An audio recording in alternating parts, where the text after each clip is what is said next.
You may have been to casinos at some point in your life, but do you really know the truth behind the game you're playing?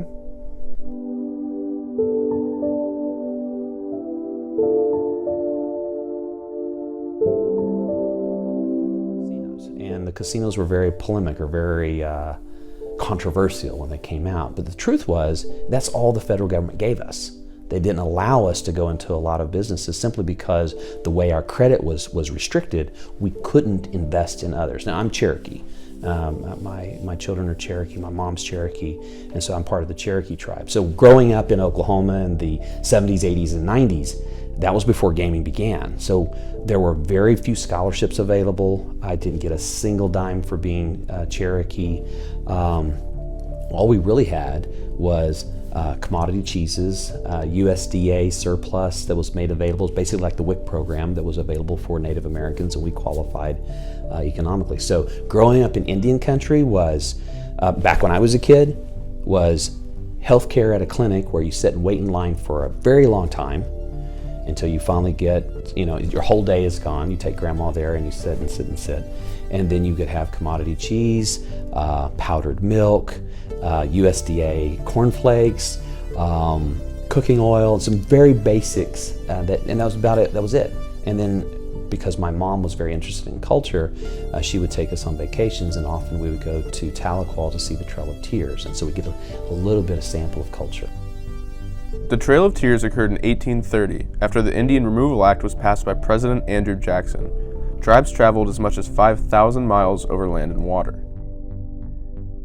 Most of the tribes are here.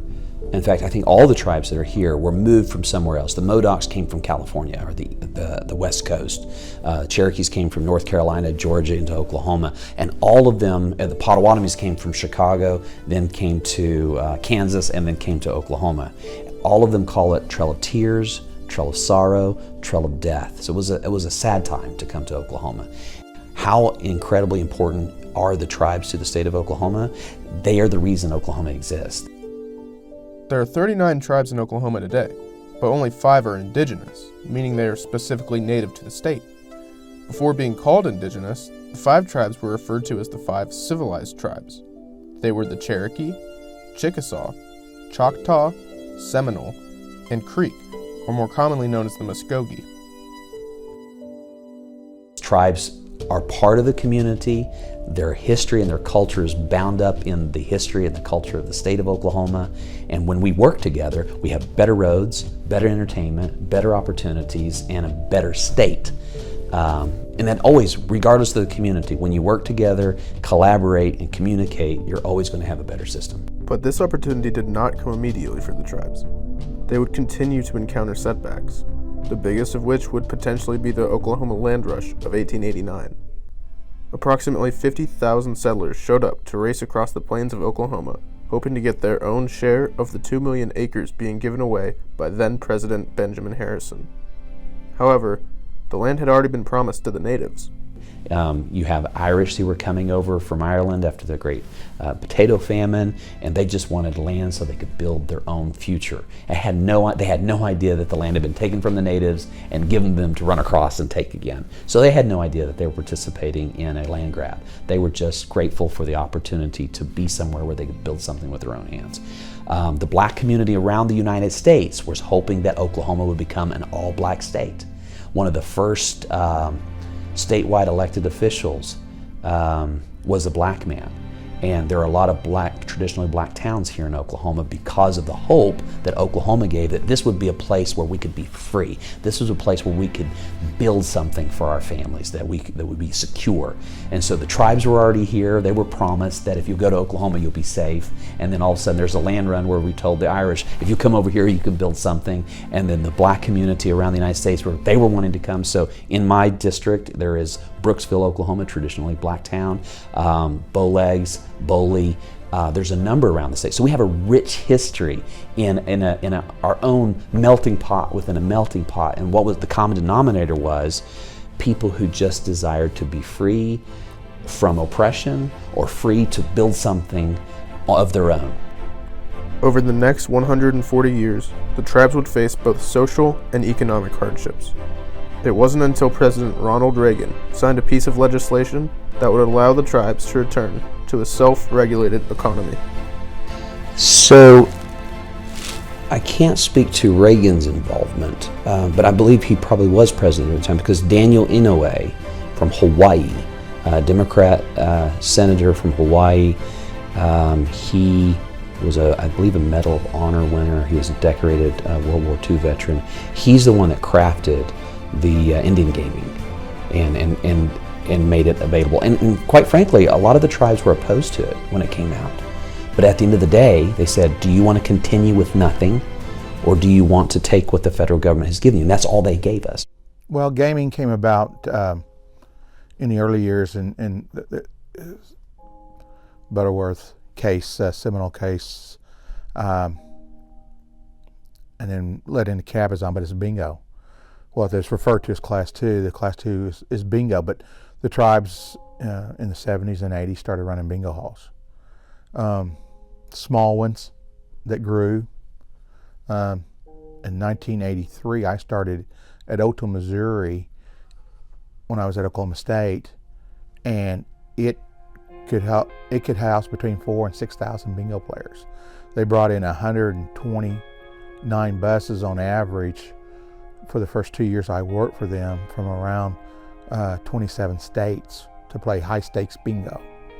So we went from small bingo halls to high stakes bingo.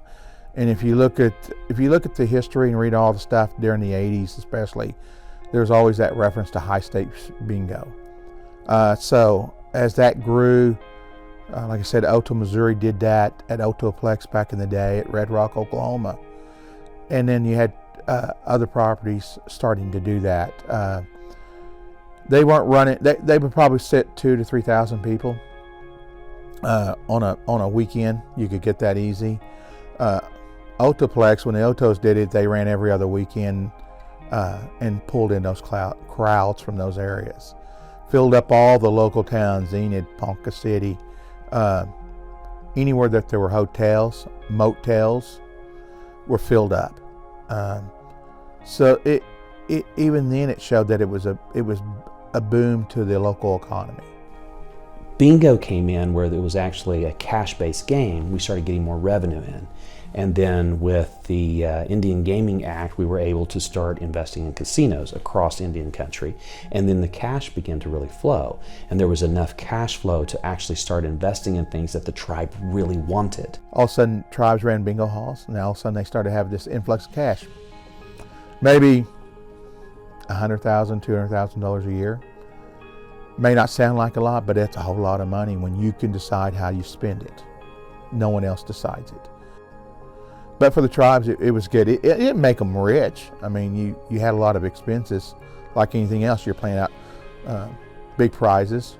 You're using a management company usually to run them, so they're getting their share. But tribes were getting more money than they ever had before, and it wasn't federal dollars. Federal dollars is mandated by certain standards and criteria that you have to follow. So in other words, you have X number of dollars, you can only spend it X way. So when the tribes finally started getting their gaming money and stuff, and they could spend it how they wanted. Initially, they would you could compact with the states. If the state agreed and you made a compact with a revenue share of some kind, then as long as the state agreed, then you could have gaming enterprises. So it started with bingo. And then here in Oklahoma, with the compacts negotiated under Governor Henry and the Democrat-controlled legislature at that time, both House and Senate, they had a compact where they shared certain revenue streams from the casinos, and they could only have Class 2 gaming. And Class 2 gaming was deemed to be a little less addictive, perhaps. So there was a lot of negotiating with different stakeholders in Oklahoma. And so they had to figure out a way to determine what was Class 2 and what was Class 3. And I use that word Class 3 because in Oklahoma it's often been said, if you look at the compact, they're still bingo-based, Bonanza, UPICOM based criteria. So there's often been the argument that it's a Class 2.5 compact. On March 10th, 2004, Governor Brad Henry signed a gaming compact to legalize electronic bonanza-style bingo games, electronic amusement games, electronic instant bingo games, and non-house-banked bingo games. This became State Question 712 on the November 2, 2004 Oklahoma ballot. It was voted on by the people of the state of Oklahoma and passed, establishing a model tribal gaming compact. The Supreme Court ruled, and it's called Cabazon, and it said, very, very important, tribes could participate in gaming if it was civil, regulatory versus criminally prohibitory. Very important. So if the state allowed bingo, such as California, where the case originated from, tribes could do it. If the state allows what became Class 3 gaming, in other words, any gambling deal, they would be allowed to do it. Now, that's what the court ruled on, and then Congress created the act itself and the Indian Gaming Regulatory Act. And so therefore, under that, they set up the definition of Class 1, Indian social games, okay? 2, Class 2, bingo related. And Class 3, primarily slot machines and stuff, games that possess the elements of prize, chance, and consideration. Those are what constitutes gambling, if you will. Some would argue that bingo has that, and that's correct. Bingo does have those elements, but by the fact that Congress said Class 2 is Class 2, that's what it is. It's like any contract. If the definition is defined in that, that's how it reads. So Class 3 is primarily slot machines, roulette, dice, anything to that effect that has those three elements of price, chance, and consideration fall under that category. The difference with it, you've seen the roulette wheel with the ball that goes around. You see them in movies, and then it gets in a black or a red, and then if you pick the right number, okay, so that's a Class 3, right?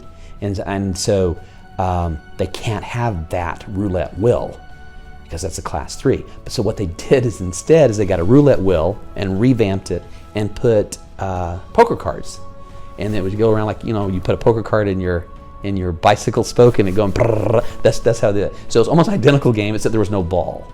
And so there was like the less chance was involved, and it kind of separate between Class 2 and Class 3. And again, that's not my expertise. But so they had to work their way through what does that look like, and then they adapted their casinos to it. And a lot of the games now are not mechanical but electronic.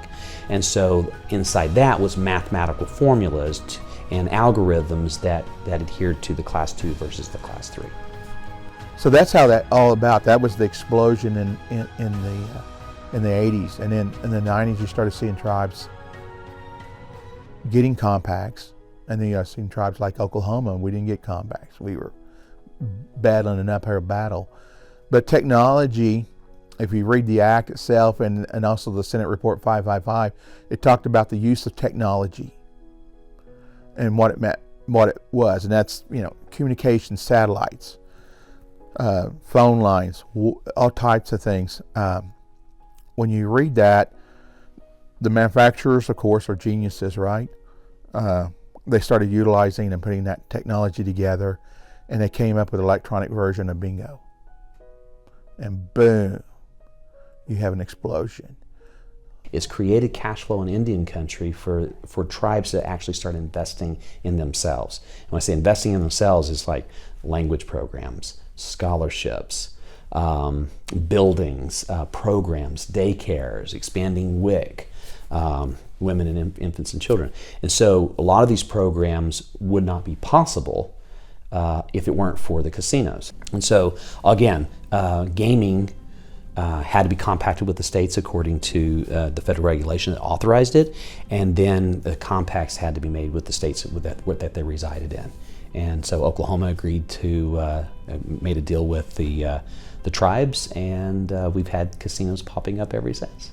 You see a large portion of every tribe utilize their money for education. That's the only way we're going to be self-sustaining, is to educate our people. Well, I mean, for me personally, I didn't make a lot of money working for the tribe, but when we were making money and we were doing the education funds, I have 3 children. they all received their undergraduate degrees. The tribe paid a portion of their tuition. And I paid the fees, which we were familiar with that. And then, and I was in a position that I didn't think I could help originally, going in and always telling my children that, you know, we'll do what we can do, and then you guys are going to have to take out student loans or whatever. Things worked out pretty good that tribe covers the tuition and part of the fees, and my girls got some scholarships that paid for the other part of their tuition, and so it put a position where I just paid their room and board. I mean, I couldn't have done it other ways. But you know, the difference is my kids that walked away with no student loans. So I don't have the statistics, but a tremendous amount of revenue have come into Oklahoma as a result of the casinos that have popped up, because often it's the only business in town because they're in these rural areas.